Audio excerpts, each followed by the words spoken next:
Bonjour à tous. Myriam avec vous pour une bulle de sagesse en compagnie de Jean-Dominique Michel. Bonjour Jean-Dominique. Bonjour Myriam. Alors Jean-Dominique, c'est une chance de vous avoir avec nous aujourd'hui dans cette émission Envie de sagesse. Vous êtes anthropologue médical suisse, expert en santé publique et spécialiste de la salutogénèse. Donc on en parlait tout à l'heure. On peut expliquer rapidement qu'est-ce que c'est que la salutogénèse? Ah oui, très volontiers. C'est en fait un domaine de recherche et de connaissance qui s'intéresse à la manière dont on s'y prend tous les uns les autres, vous et moi, pour entretenir notre santé. Et au fond, en santé publique, on a ce qui relève de la pathogenèse, c'est-à-dire qu'est-ce qui cause les maladies ou génère de la souffrance dans la population. On essaye de comprendre quelles sont ces causes en amont des maladies que les gens vivent. Mais il n'y a pas que la maladie, Dieu merci, il y a aussi la santé. Et la salutogénèse, c'est ce qui s'intéresse à tout ce qui, dans nos vies, est à notre disposition et en quoi on s'appuie pour entretenir ou retrouver la santé si on l'a perdue. Ah oui, effectivement. Donc c'est finalement la santé préventive, on pourrait dire. C'est de la Oui, prévention. ou plutôt c'est l'autre volet de la santé, parce qu'en fait on est tous en tension de choses qui nous stressent, qui pèsent sur nos épaules et qui pourraient nous rendre malades. Et puis on a aussi, Dieu merci, tout un ensemble de points d'appui, les relations familiales, le sens qu'on trouve à sa vie, notre manière de nous alimenter, de nous reposer, de méditer, de prier, qui au contraire viennent vivifier les forces de santé en nous. Et on est un peu toujours en équilibre entre des forces qui sont des facteurs de risque et des forces qu'on appelle des facteurs de protection. Donc c'est tout à fait juste de parler de prévention. En fait, c'est ce qui nous permet d'entretenir notre santé au sens large. Voilà. Et puis vous avez aussi enseigné dans une quinzaine de programmes universitaires et de hautes écoles en santé. Mais aujourd'hui, vous vous consacrez à la transmission des neurosciences appliquées à la santé globale. Voilà, donc ça, c'est votre grande passion, les neurosciences. Et nous allons explorer donc votre parcours de vie ainsi que votre dernier livre, 28 jours de neurosagesse. Alors là, c'est un terme qui surprend et qui pourrait être contradictoire. Et pourtant, vous nous dites que la sagesse peut s'appliquer à travers des exercices, à travers le cerveau finalement. Bah oui, c'est peut-être de circonstance dans le cadre d'une émission qui s'appelle Envie de sagesse, qui est un très beau titre, je trouve, pour une émission, parce que Merci. on fait tous l'expérience que la vie humaine est à la fois très riche, très belle, mais aussi très compliquée. Il y a tellement de choses qu'on vit, avec un ensemble de réalités qui sont confortables, d'autres qui sont plutôt inconfortables. Et on a tous cette expérience d'être un peu désajusté intérieurement, de galérer, de ramer, de trimer, comme on dit dans le langage courant. Et on sent dans ces états-là ou ces moments-là qu'il manque d'une certaine harmonie, d'une certaine sagesse. Et puis je pense que ça nous est à tous également arrivé parfois de même faire face à des circonstances difficiles et de nous étonner nous-mêmes en disant mais comment est-ce que j'ai réussi à garder ma sérénité, à trouver en moi des ressources, à trouver la bonne manière de parler avec quelqu'un alors que la conversation pouvait paraître un peu compliquée à l'avance. Et donc on fait cette expérience qu'il y a en nous des ressources de sagesse au sens large, pas seulement méditer comme un philosophe sous un poirier, mais de faire face à la vie avec du recul, de la sagacité. Effectivement, le fait qu'on soit plutôt en train de galérer ou plutôt dans un état de sagesse dépend de la manière dont notre cerveau fonctionne à un moment, dans ce couplage entre notre conscience et notre cerveau.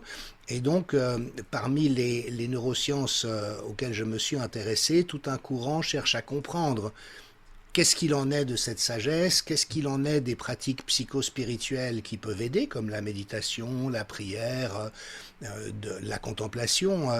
Et puis, qu'est-ce que cela peut nous indiquer sur la manière dont nous fonctionnons et ce qui fait la différence entre un moment où on tombe dans nos travers et un moment où on arrive au contraire à être dans le registre dans lequel on aimerait être. Donc, en ce qui me concerne, c'est un terrain de découverte tout à fait passionnant. Oui, vous avez finalement passé 30 ans, si je ne me trompe pas, de votre vie à explorer, à chercher, à étudier tous ces processus, tous ces mécanismes du psychisme finalement. Et j'aime bien parce que vous dites, la vie nous met souvent au pied du mur de notre évolution. Nous avons le choix entre régresser, rester sur place ou grandir. Donc finalement, c'est une question de choix personnel. C'est une question de choix à travers nos attitudes, mais c'est aussi une question de disponibilité, parce que des fois, on aurait vraiment envie d'évoluer et on n'y arrive pas. D'autres fois, au contraire, on voit pas tellement l'intérêt et on observe quand même qu'il y a des choses qui bougent. Mais notre attitude par rapport aux difficultés, sachant que toutes les vies humaines sont pleines de difficultés, il n'y a pas une personne parmi nous qui est épargnée par les épreuves petites ou grandes, mais quand elles se présentent, est-ce qu'effectivement j'arrive à préserver une dynamique de vie qui fait que tout en reconnaissant que l'épreuve ou la difficulté peut être difficile, éprouvante, me faire quelque chose, rester dans un intérêt de me demander comment je vais pouvoir la traverser et grandir au travers, ou tomber dans des plis de négativité qui ont comme conséquence possible de nous arrêter dans notre évolution. Et peut-être pour faire le joint entre ce que vous dites et mon parcours, rappeler le fait que j'ai commencé à travailler depuis le début en santé mentale, c'est-à-dire au contact de personnes souffrant de troubles psychiques importants et parfois de diagnostics psychiatriques sévères comme la schizophrénie, les troubles bipolaires, l'addiction, les troubles du spectre autistique, et dans un contexte où la médecine était très pessimiste sur les possibilités d'évolution de ces gens-là, en disant une personne schizophrène, elle sera schizophrène toute sa vie, et sauf à prendre des médicaments pendant le reste de sa vie, elle ne pourra jamais aller mieux. Et Dieu merci, c'est complètement faux. Pour tous ces diagnostics, un nombre important de personnes se rétablissent avec ou sans médicaments, et donc le fait d'avoir eu un ou plusieurs épisodes bipolaires ou psychotiques ne se traduit pas par une fatalité de rester enfermé dans la souffrance. Et là encore, depuis une trentaine d'années, la médecine s'intéresse beaucoup à qu'est-ce qui fait que certaines personnes arrivent à trouver un chemin favorable et à ne plus vivre la répétition du pire, alors que d'autres n'y arrivent pas. Et c'est sur la base de ces compréhensions que je me suis dirigé vers les neurosciences, mais aussi vers la salutogenèse. Ah oui, et vous êtes à la base anthropologue médical. Est-ce que vous pouvez nous expliquer en quoi ça consiste ? Oui, très volontiers. Donc un anthropologue étudie l'espèce humaine. Il essaye de comprendre l'espèce humaine. Alors il y a beaucoup de gens qui me disent bonne chance, c'est quand même une espèce un peu compliquée. Mais on regarde à travers l'espace et le temps, dans les différentes cultures, à travers l'histoire, comment les gens ont vécu, à quoi ils ont cru, quels sont les comportements qu'ils ont adoptés, quels ont été les systèmes familiaux, quels ont été les systèmes de langage, les systèmes religieux, les systèmes politiques. Ça, c'est l'anthropologie. Et au sein de l'anthropologie, il y a une sous-discipline qui est l'anthropologie de la santé, qui s'intéresse à la manière dont on envisage la santé et la maladie dans différentes cultures, et comment est-ce que notamment on explique le fait que quelqu'un tombe malade avec des représentations qui évidemment évoluent au cours du temps. Les épidémies, par exemple, pour parler d'un sujet récent, ont existé de tout temps. Dans l'Antiquité, on pensait que c'était les dieux qui étaient fâchés avec les humains et qui envoyaient comme ça une épreuve. Au Moyen-Âge, on pensait qu'on avait trop péché et donc que la justice divine se vengeait en infligeant une épidémie. Puis quand on a découvert les microbes, on s'est dit que c'était un petit peu différent de ce qu'on avait envisagé avant. Donc on réfléchit à la manière dont les discours sociaux décrivent les enjeux de santé. Et puis dans une société aussi multiple que la nôtre, quelles sont les trajectoires de soins des gens ? C'est-à-dire qu'il y a d'un côté la médecine officielle, j'ai envie de dire, qui évidemment a des pouvoirs d'agir magnifiques, mais qui n'est pas très bonne sur un ensemble de pathologies, surtout chroniques. Et puis il existe toutes sortes d'autres propositions de santé, l'homéopathie, les guérisseurs, les magnétiseurs, la médecine chinoise, ayurvédique, que sais-je, les fleurs de Bach, les huiles essentielles, la phytothérapie. Et les gens, quand ils ont des problèmes de santé, selon leurs croyances, vont s'adresser soit uniquement à la médecine officielle, soit au contraire à chercher à l'éviter le plus possible, sauf s'ils ne peuvent pas faire autrement. Et donc, voilà, l'anthropologie de la santé, c'est ce magnifique domaine qui étudie la manière dont tout ça est vécu dans une société, comment les choses évoluent, mais aussi l'évolution de la médecine qui s'ouvre quand même de plus en plus aux pratiques complémentaires de santé, parce qu'on peut objectiver le fait que ça aide les gens d'avoir recours à de la phytothérapie, Mais tout ce qu'on à de appelle, l'acupuncture, oui, voilà, etc. tout ce qu'on appelle les médecines aujourd'hui alternatives, Mhm. qui pourtant, il me semble, sont quand même pas mal décriées au niveau de la médecine officielle en France. Mais peut-être, comme vous dites, ça évolue petit à petit. Bah, je vois plutôt un double niveau. Celui des ordres médicaux, oui, est très hostile, mais pour des raisons essentiellement économiques. C'est que, au fond, il y a la tentation d'avoir un monopole sur la santé, alors que les médecins eux-mêmes sont souvent beaucoup plus ouverts, surtout les médecins généralistes, parce que eux, ils voient qu'il y a tout un ensemble de problèmes de santé pour lesquels ils n'ont rien de convaincant à proposer à leurs patients, que ces patients trouvent souvent de l'aide ailleurs avec ces disciplines alternatives et avec un témoignage que ça les a aidés. Puis au fond, le vrai médecin, il s'en fiche de savoir si une pratique alternative est scientifique ou pas. Si ça peut aider son patient, pourquoi ne pas lui dire essayez ça? Je connais un autre patient pour qui ça a donné des résultats. Ça ne peut pas vous faire de mal. Maintenant, c'est pas scientifique, mais peut-être que vous pourrez trouver de l'aide. Donc on voit d'un côté les autorités sont très hostiles, mais les praticiens qui ont à cœur le bien du patient, eux, sont beaucoup plus ouverts. Et puis, de manière étonnante, les services hospitaliers avant la crise Covid, qui a quand même donné un gros coup de frein, étaient en train de s'ouvrir beaucoup à des pratiques complémentaires, hein, justement comme les huiles essentielles, la pleine conscience, l'acupuncture, en observant que ça aide les gens, même dans un contexte hospitalier. Eh bien, merci Jean-Dominique. Je vous propose, après cette introduction, une première pause musicale et nous allons nous retrouver tout de suite après.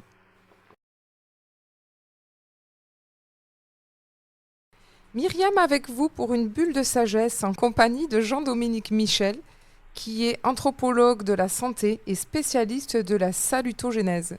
Donc tout à l'heure, Jean-Dominique nous a expliqué en quoi, nous a un peu précisé qu'est-ce que ça veut dire la salutogénèse. Et donc voilà, c'est un passionné, un chercheur qui a consacré une grande partie de sa vie à étudier les fonctionnements de notre psychisme, du lien entre finalement le corps, le cerveau, la santé. Il a enseigné dans une quinzaine de programmes universitaires, des hautes écoles en santé, et aujourd'hui se consacre à la transmission des neurosciences appliquées à la santé globale.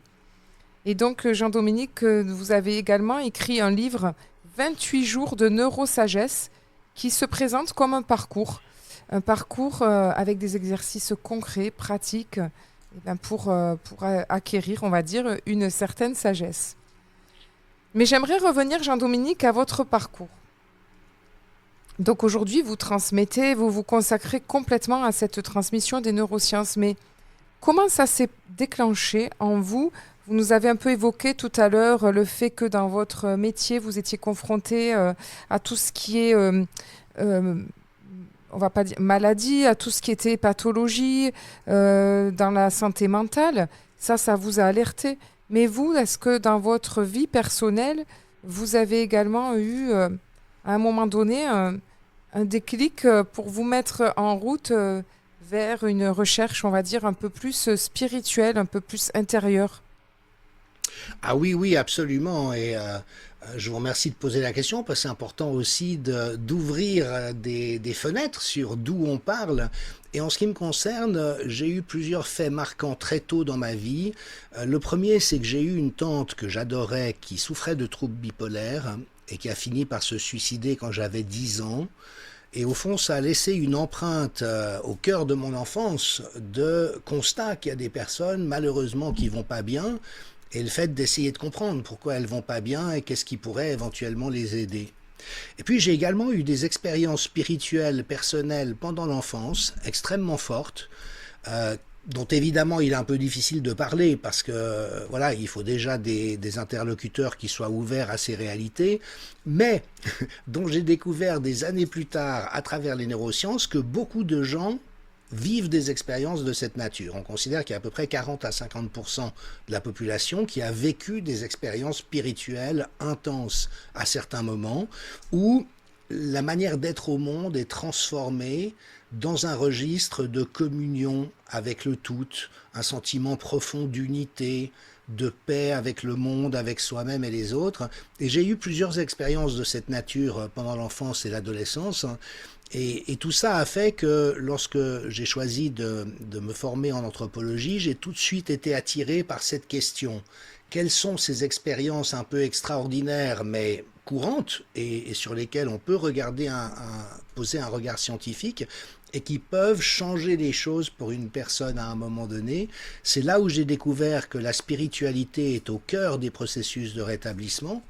Donc quand on disait qu'est-ce qui fait que certaines personnes avec un diagnostic de schizophrène ou de bipolaire arrivent à se rétablir et retrouver une très bonne qualité de vie, parfois en arrêtant tous les traitements, en n'ayant plus besoin de traitement, on voit qu'un des gros déclics, c'est la spiritualité, et c'est comme ça que j'en suis venu à demander à un des spécialistes européens de ces questions, le professeur Jacques Besson, je ne sais pas s'il est de votre famille à Lausanne, qui a été un des grands pionnier en la matière, et je lui ai dit mais qu'est-ce que vous pourriez me recommander comme recherche en cours avec les neurosciences sur ces phénomènes spirituels que je suis en train d'étudier, et il m'a tout de suite dirigé vers l'équipe avec laquelle je collabore maintenant depuis une dizaine d'années, parce que c'est une des plus créatives, ils ont fait un travail tout à fait pionnier, et ils étaient aussi intéressés à ce que je puisse apporter les regards de l'anthropologie médicale à leur courant de recherche.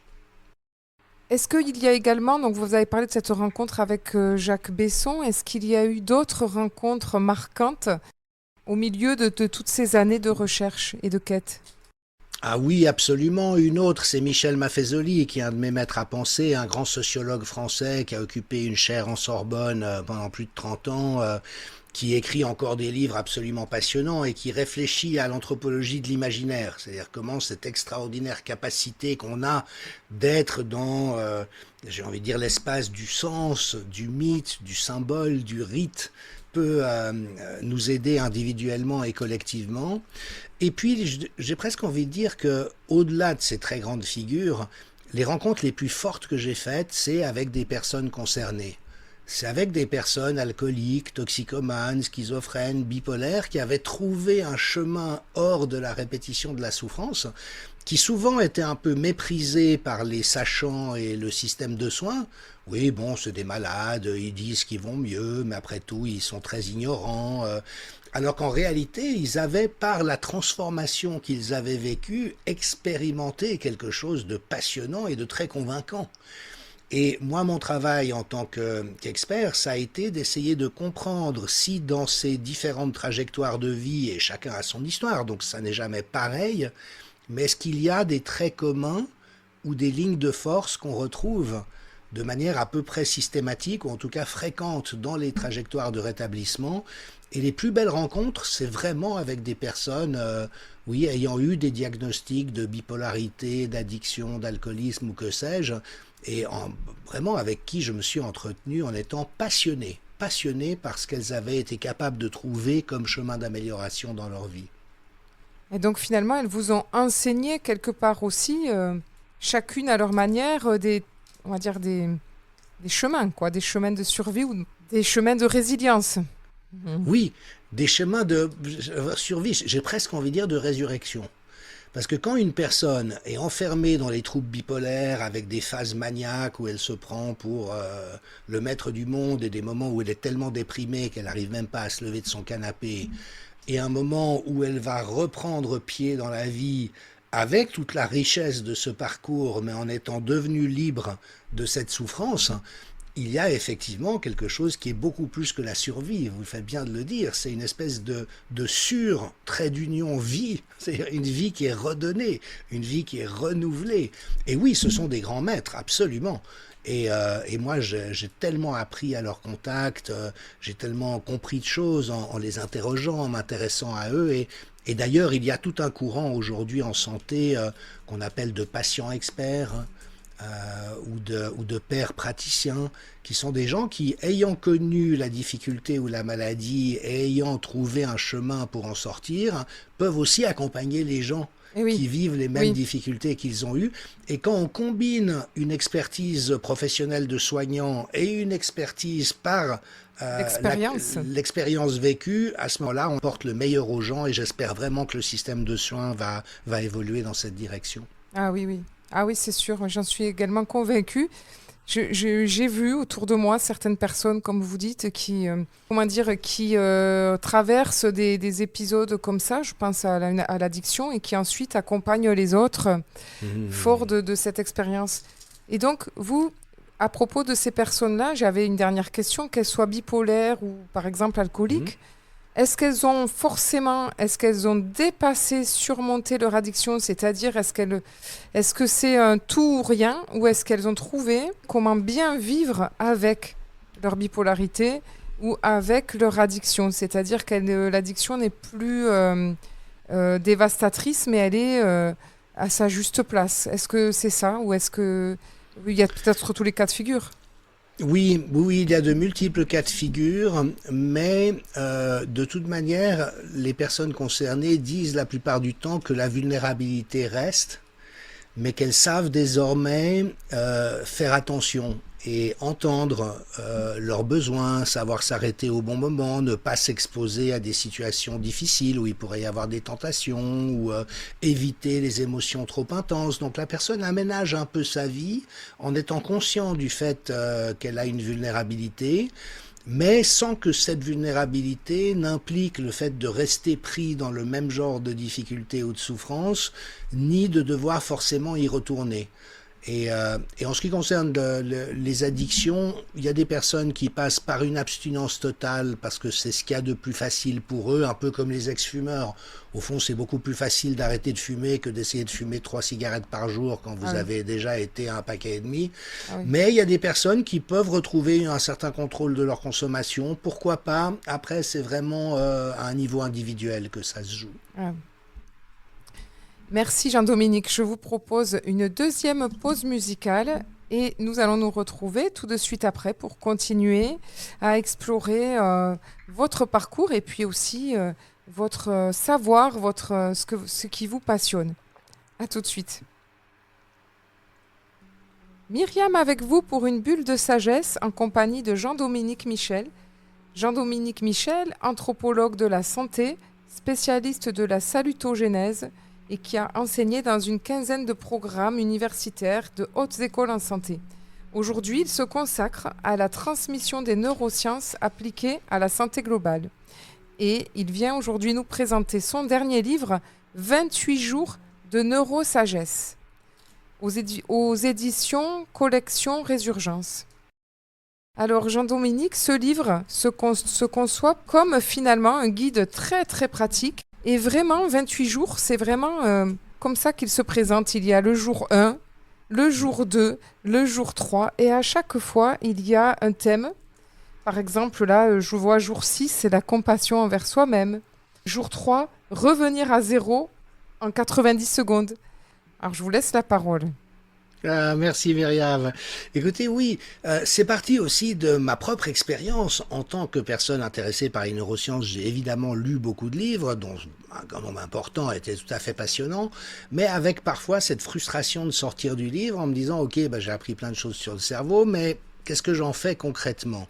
Et puisque l'équipe avec laquelle je travaille aux États-Unis depuis 10 ans a comme spécialité de traduire ça en stratégie utilisable au jour le jour pour nous aider par rapport à des difficultés d'existence, j'ai effectivement veillé à ce que le livre soit conçu comme un parcours où chaque jour on rencontre une de ces réalités qui font juste partie de notre humanité. Donc là, par exemple, vous avez souligné le chapitre qui s'applique à la compassion envers soi-même.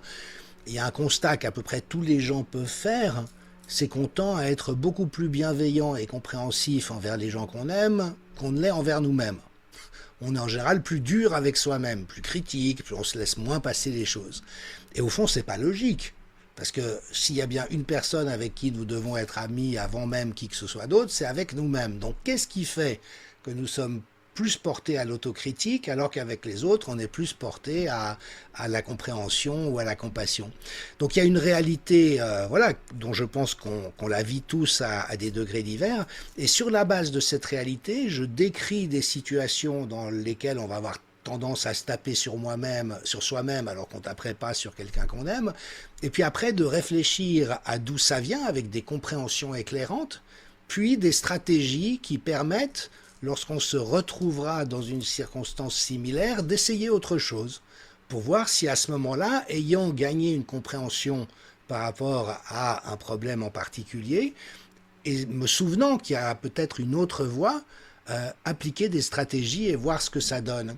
Et donc, vraiment, et vous savez, aujourd'hui, il y a tous ces livres qui disent transformez votre vie en 7 jours, faites repousser vos cheveux en 14 jours, voilà, avec des promesses qui souvent sont un peu ronflantes et pas très honnêtes. Et étant donné que ma spécialité, c'est d'aller chercher la meilleure science telle que la produit la recherche, donc toutes les stratégies que je partage dans le livre sont validées par la meilleure science, moi, mon défi, et je demande au lecteur de me mettre au défi, c'est le fait de dire, en 28 jours, si vous parcourez le chemin que je vous propose, et dont j'espère au demeurant qu'il est intéressant et amusant, je veux dire, c'est pas un devoir à accomplir, mais c'est juste qu'on rencontre ces réalités, comme ces soirs où on n'arrive pas à s'endormir parce qu'on ressasse des événements du passé, des moments où au contraire on se sent complètement en paix avec la vie. Donc on visite un peu nos manières d'être. Et si le lecteur s'accorde d'essayer plusieurs des stratégies que je propose, ma promesse, c'est pas de vous faire repousser les cheveux si vous êtes chauve, ce qui est mon cas, mais c'est qu'en 28 jours, votre vie va changer. Pas forcément de fond en comble, mais qu'il y aura un ensemble de choses qui auront évolué dans la bonne direction, parce que cette combinaison de compréhension éclairante et de stratégies nouvelles est ce qui favorise le plus le changement. Oui, c'est ce que vous dites. Pas de promesses miraculeuses, pas d'injonction au bonheur, un compagnon de route solide et généreux qui vous tend la main avec douceur et rigueur scientifique. Voilà, c'est un manuel. Et ce que je trouve super finalement, c'est que il y a pas de, c'est facile à lire, un chapitre par jour. Chaque jour, un nouveau chapitre, un nouvel exercice. Donc c'est très intéressant. Vous dites qu'en plus, ça prend 10 à 20 minutes. Donc il suffit de se lever peut-être une demi-heure plus tôt, comme le prônent certains, voilà, certains auteurs. Et puis bien sûr, si je peux me permettre, il y a aucune nécessité de faire 28 jours à la suite. On peut faire des pauses entre deux. Exactement, c'est ce que j'allais dire. Et même étant donné qu'au fond, les 28 chapitres sont détaillés, vous pouvez butiner à votre guise. Moi, je vous propose un parcours parce qu'il y a une logique dans ce parcours. Oui. Et donc, si vous faites les jours à la suite les uns des autres, il va y avoir une construction dans la durée. Mais si vous avez un problème urgent ou une question qui vous intéresse en particulier, vous pouvez commencer n'importe où et butiner. De toute manière, il y aura aussi des bénéfices. Oui. Ça peut être 28 semaines pour ceux qui sont plus lents et qui ont besoin de plonger, de répéter les exercices. Et même 28 années pour les procrastinateurs. Et voilà. Oui, j'entends bien. Mais oui. Et donc, ah oui. Alors... Et ça revient. Vous voyez comme c'est intéressant. Vous voyez comme votre cerveau a été dérouté et puis a réussi à retrouver l'information. Et là, vous dites, ah oui, et ça revient dans le champ de votre conscience. C'est passionnant. Ah oui. Alors, en fait, vous venez d'évoquer le fait qu'on est plus empathique souvent avec les autres qu'avec soi-même et qu'on est très dur. C'est vrai que beaucoup de maîtres spirituels ou de personnalités comme ça, de sagesse, que j'ai rencontrées à travers mes émissions, le disent. Au départ, tout commence par soi. Et si on ne s'aime pas soi-même dans tout ce que l'on est, ces parts d'ombre... que l'on ne veut bien souvent ne pas voir, eh bien, on ne peut pas vraiment aimer l'autre, en fait. Est-ce que c'est vraiment de l'empathie ou est-ce que c'est une espèce de pitié Parce qu'il y a beaucoup, aujourd'hui, je trouve, dans la société d'aujourd'hui, une fausse bienveillance qui règne. Et c'est pas forcément... voilà. Il me semble que ce n'est pas forcément de la bienveillance du cœur. C'est cette teintée de culpabilité. Donc, il y a tout ça à défricher aussi en soi. Oui, vous savez, une des grandes clés dont parlent beaucoup de maîtres de sagesse, donc je vous apprends rien bien sûr, mais c'est que il y a peu, au fond, d'attitude, de posture meilleure de soi à soi que l'observation bienveillante. Si quand je vis quelque chose, j'arrive à me rendre pleinement présent et attentif, en observant tout ce qui se passe en moi, les émotions, les sensations, les pensées qui vont avec, et que je regarde tout ça avec bienveillance, mais une vraie bienveillance, pas une bienveillance de façade, à ce moment-là, il y a quelque chose de guérissant dans ce regard même que je suis capable de poser sur moi-même. Et c'est vrai avec les autres. Au fond, on a aujourd'hui un peu la maladie, surtout nous les hommes, donc mesdames, toutes mes excuses collectives par rapport à ça, la maladie de vouloir donner des conseils et trouver des solutions. Donc souvent, quand madame se plaint à monsieur d'une difficulté qu'elle vit, monsieur va tout de suite lui expliquer ce qu'elle doit faire et lui donner des conseils, alors que madame a juste besoin d'être écoutée. C'est vrai. D'être écoutée avec bienveillance, avec compréhension, avec compassion, avec identification. Mais je comprends, ma chérie, que tu te sentes comme ça. Juste ça, rien d'autre. Et vous voyez, cette attitude, elle est en elle-même profondément guérissante. Et on peut se l'appliquer de soi à soi. Donc la prochaine fois que je fais une boulette, que je réagis mal, au lieu de me dire « Ah, est-ce que tu as été bête » ou « Ah, tu peux pas t'empêcher de faire ce genre de bêtises », de dire « Ah oui, c'est vrai, tu as de nouveau été vraiment très affecté par ça et ça t'a conduit à agir de manière déjà ajustée. C'est vrai, je comprends. » Oui, et oui. Oui, Et c'est oui, se parler à soi-même, se donner le droit, l'autorisation de ressentir l'émotion.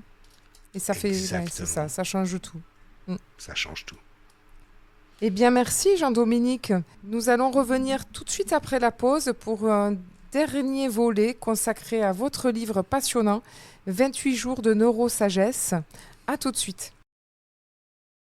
Myriam avec vous pour une bulle de sagesse en compagnie de Jean-Dominique Michel. Donc Jean-Dominique Michel qui est venu nous présenter son livre 28 jours de neurosagesse. Et il s'exprime en tant qu'anthropologue de la santé, spécialiste de la salutogénèse et aujourd'hui passionné qui se consacre à la transmission des neurosciences, voilà, appliquées à la santé globale. Voilà, vous avez écrit ce livre et vous vous inspirez donc de des neurosciences contemplatives, de l'anthropologie de la santé et des protocoles neuro-wisdom développés par Mark Waldman et Chris Manning. Donc, ce sont encore deux maîtres à penser qui vous ont inspiré? Oui, ce sont deux enseignants, Mark Waldman, enseignant-chercheur en neurosciences, et Chris Manning, lui, il était à la tête d'un programme de gestion, formation à la gestion universitaire, et ils ont travaillé avec des cadres en cours d'emploi pour les aider à mieux réguler leurs états de stress, garder la référence à leurs valeurs fondamentales, mieux communiquer avec les autres. Donc ça a été des pionniers de ce qu'on appelle le neuroleadership. Mais l'un et l'autre ont vraiment toute une expérience de vie et une richesse personnelle très importante. Alors, tout à l'heure, hors antenne, vous m'exprimiez votre envie de parler de ce livre comme peut-être un deuxième but de ce livre, ça serait d'en faire un éducatif, on va dire, à des personnes un peu plus jeunes. À partir de quel âge vous pensez qu'on pourrait commencer à transmettre ces outils? Alors les stratégies elles-mêmes, très très jeunes, vous savez qu'aujourd'hui il y a pas mal d'expérimentations en milieu scolaire avec déjà des tout petits à partir de 5 ans sur des petites pratiques méditatives toutes simples, la méditation de la grenouille, enfin il y a toutes sortes de jeux comme ça qu'on peut apporter mais qui aident les enfants au fond à tenir compte d'eux-mêmes, à identifier ce qu'ils ressentent, à retrouver leur équilibre quand ils partent un petit peu dans le surcroît d'activité ou d'excitation comme ça peut être le cas, apprendre à nommer leurs émotions, à écouter les émotions des autres. Donc il y a tout un champ qui se développe de recherche-action en milieu éducatif que je trouve tout à fait passionnant. Et en ce qui me concerne, effectivement, je crois que je l'ai écrit dans le livre, une grande partie de ce que j'y ai mis, j'aurais tellement aimé pouvoir le découvrir plus tôt dans ma vie. Alors, on ne refait pas l'histoire, et l'important, c'est de les avoir découverts au moment où je les ai découverts. Mais au fond, je me rends compte qu'on grandit tous à travers l'enfance et l'adolescence d'une manière un peu chaotique, parce que c'est difficile de se comprendre en tant qu'être humain, c'est souvent difficile de comprendre les autres, et quand tout d'un coup, on a des éclairages très pertinents, ne serait-ce que parce que par rapport à ce qu'est une émotion. Le fait que toutes les émotions ont une logique. Il y a toujours quelque chose de logique dans le fait de ressentir une émotion. Après, ça ne veut pas dire qu'il faille toujours l'exprimer ou agir sous le coup de cette émotion, mais il y a une espèce de reconnaissance fondamentale. Une émotion négative reflète toujours un besoin en souffrance. Si je ressens de la colère, c'est qu'il y a quelque chose qui est injuste ou porte atteinte à mon intégrité. S'il y a de la tristesse, c'est parce qu'il y a quelque chose qui m'éloigne des autres. Si j'ai peur, c'est qu'il y a quelque chose qui menace ma sécurité. Et donc, au fond, développer une espèce d'aisance par rapport à l'émotion, parce que le paradoxe, c'est que plus on est à l'aise avec nos émotions, plus il est aisé de bien les vivre. Oui. C'est quand on est nous-mêmes en conflit avec nos émotions qu'on est à risque d'être emporté par elles, de les réprimer, de déraper. Oui. Et au fond, je trouve qu'il y a une éducation à l'humain, je ne sais pas ce que vous en pensez, ça m'intéresserait de vous entendre, mais pour laquelle je trouve que ces données sont très utiles parce qu'au fond, elles objectivent les choses.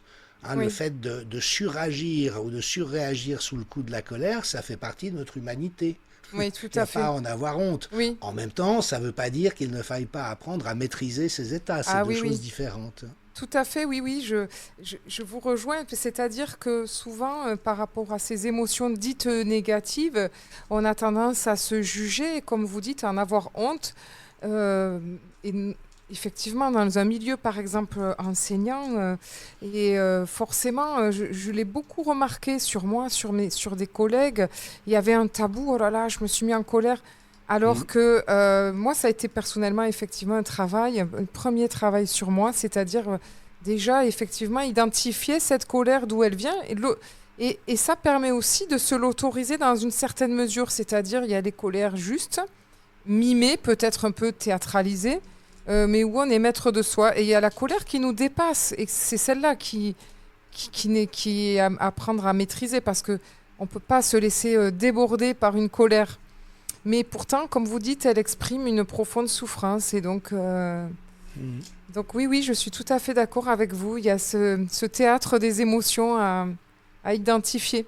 Il y a beaucoup de choses qui se font ici au niveau des enfants, avec des livres, avec des albums. Mais je pense que les adultes sont peut-être encore les plus mal lotis au niveau de la gestion de leurs émotions. On est tellement adultes dans le contrôle, dans le paraître aux yeux des autres, dans une espèce de perfection à montrer à tout prix, que finalement on se fait du mal. Oui, et là les neurosciences apportent à mon avis quelque chose d'utile, c'est au fond un éclairage sur cette polyphonie qu'il y a en nous. En tant qu'être humain, on est comme une polyphonie avec plein de voix différentes, chacune a son utilité et son rôle. Maintenant, c'est important que la bonne voix s'exprime dans la bonne circonstance. Sinon, ça peut faire de la cacophonie ou il peut y avoir la mauvaise voix qui s'exprime au mauvais moment. Parce qu'il y a aussi en nous des logiques contradictoires. Entre une logique très rationnelle et une logique très créative, il peut y avoir une contradiction. Entre l'élan d'une émotion et la contenance de tenir compte du contexte, il peut y avoir de la contradiction. Et au fond, en comprenant un peu comment nous sommes configurés au sens large, en tant que psychisme, en tant que conscience, je trouve qu'on peut donner de la cohérence à cette diversité intérieure et donc nous sentir plus unifiés et plus à l'aise aussi dans nos interactions avec le monde et les autres. Oui. Et dans votre livre, pour revenir à votre livre, un petit focus sur le jour 4, vous avez intitulé ce chapitre « Votre corps vous parle, apprenez à l'écouter ». Donc c'est curieux pour quelqu'un qui est spécialisé dans le cerveau, vous parlez quand même beaucoup du corps dans le livre.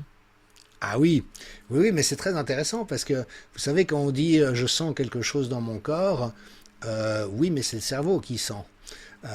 Et donc il y a un couplage entre les deux puisque le système nerveux précisément envoie des ramifications dans le corps entier qui rapportent les informations à la conscience.